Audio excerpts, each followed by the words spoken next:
E continuando a nossa leitura do livro de Gênesis, hoje nós vamos ler Gênesis capítulo 11.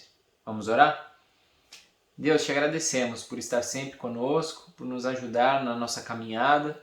Pedimos a tua ajuda agora na leitura bíblica, que nós possamos aprender mais de ti, possamos aplicar também em nossa vida e assim estabelecer um relacionamento mais profundo com o Senhor.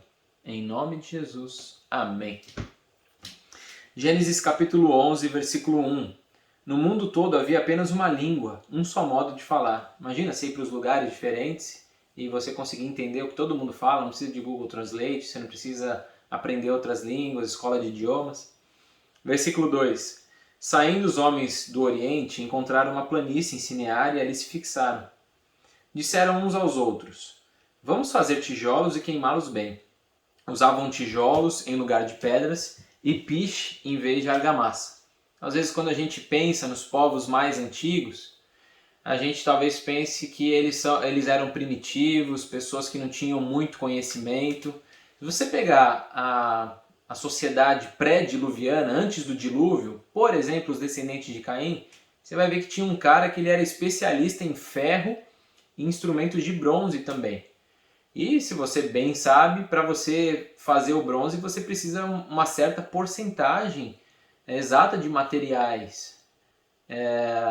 Existia um outro descendente de Caim que ele era especialista em harpa, em tocar harpa, em flauta, ele já tinha instrumentos musicais, entretenimento. Então as pessoas viviam 800, 900 anos, tinham muito tempo para estudar.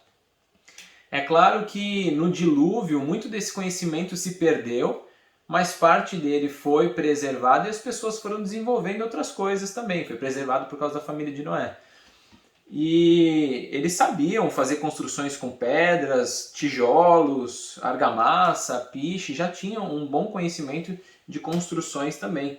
Vide as pirâmides e o que a gente vai ver da Torre de Babel, que se assemelha aos zigurates. Daqui a pouco eu dou mais alguns detalhes. Versículo 4.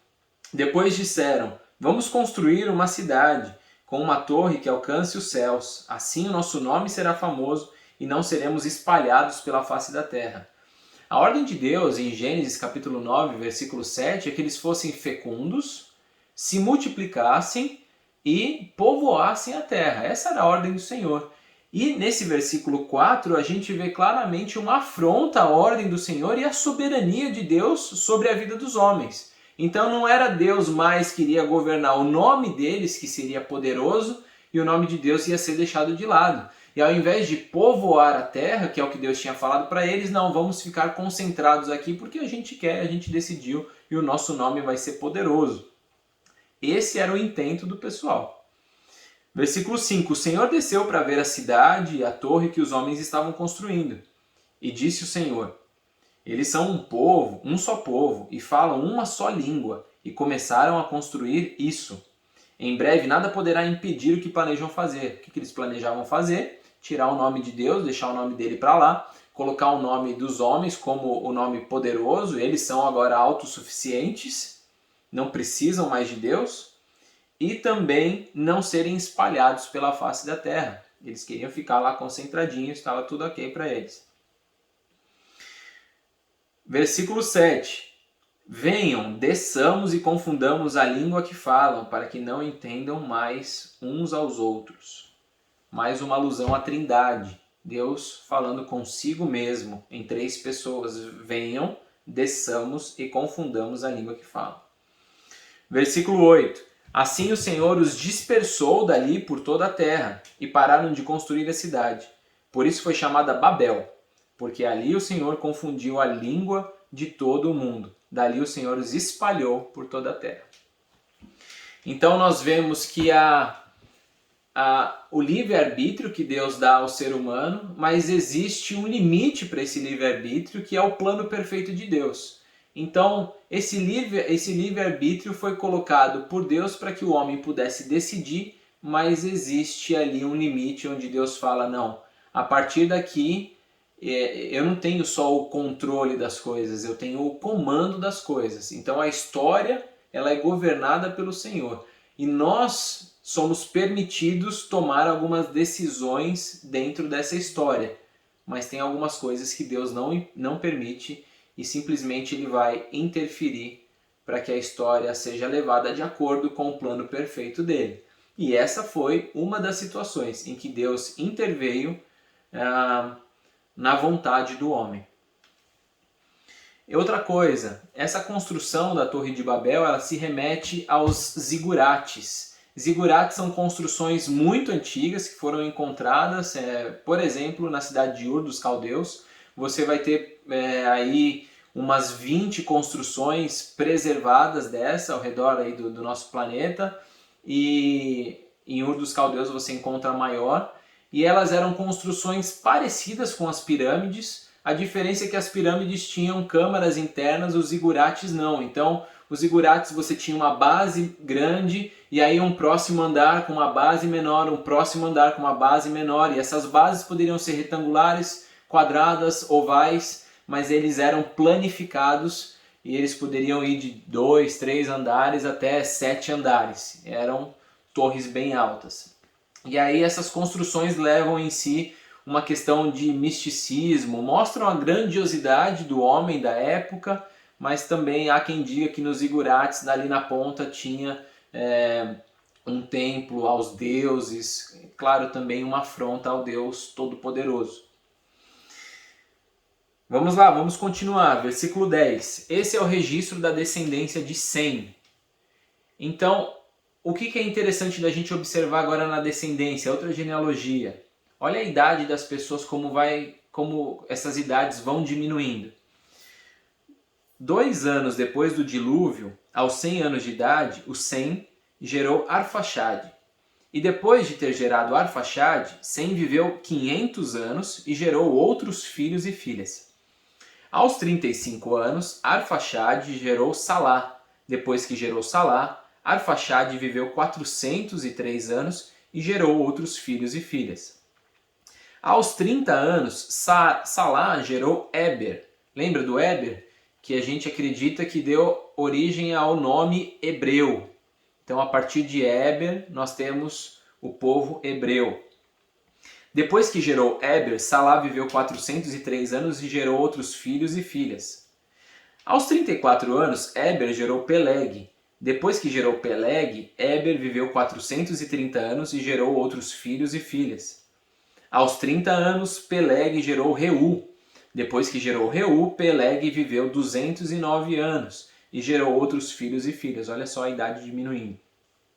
Aos 32 anos, Reu gerou Serug. Depois que gerou Serug, Reu viveu 207 anos e gerou outros filhos e filhas. Aos 30 anos, Serug gerou Naor. Depois que gerou Naor, Serug viveu 200 anos e gerou outros filhos e filhas. Aos 29 anos, Naor gerou Terá. Depois que gerou Terá, Naor viveu 119 anos e gerou outros filhos e filhas.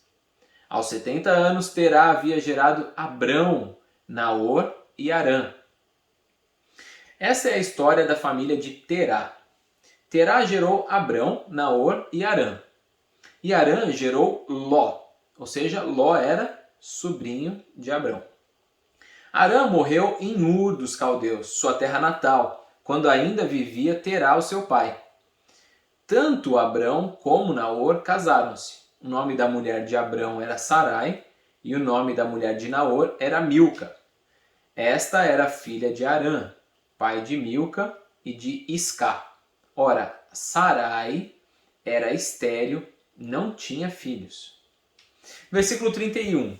Terá tomou seu filho Abrão, seu neto Ló, filho de Harã, e a sua nora Sarai, mulher de seu filho Abrão, e juntos partiram de Ur dos Caldeus para Canaã. Olha só que curioso. Onde que o povo de Israel vai parar lá na frente? Na terra de Canaã. E Terá estava indo para onde? Para a terra de Canaã. Mas, ao chegarem em Harã, estabeleceram-se ali. Alguma coisa aconteceu aí no meio do caminho que Terá decidiu se estabelecer num local. E aí a gente vai ver em Gênesis capítulo 12, um spoilerzinho, o chamado de Abrão. Versículo 32, Terá viveu 205 anos e morreu em Harã.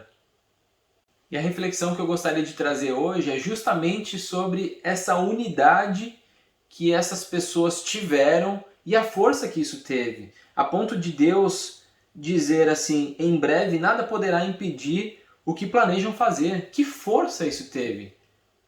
Eles estavam muito fortes por causa dessa unidade em querer fazer o mal. Agora imagina se a gente pegasse essa unidade e trouxesse para fazer coisas boas, abençoar a nossa comunidade, abençoar a nossa família, honrar o nome de Deus.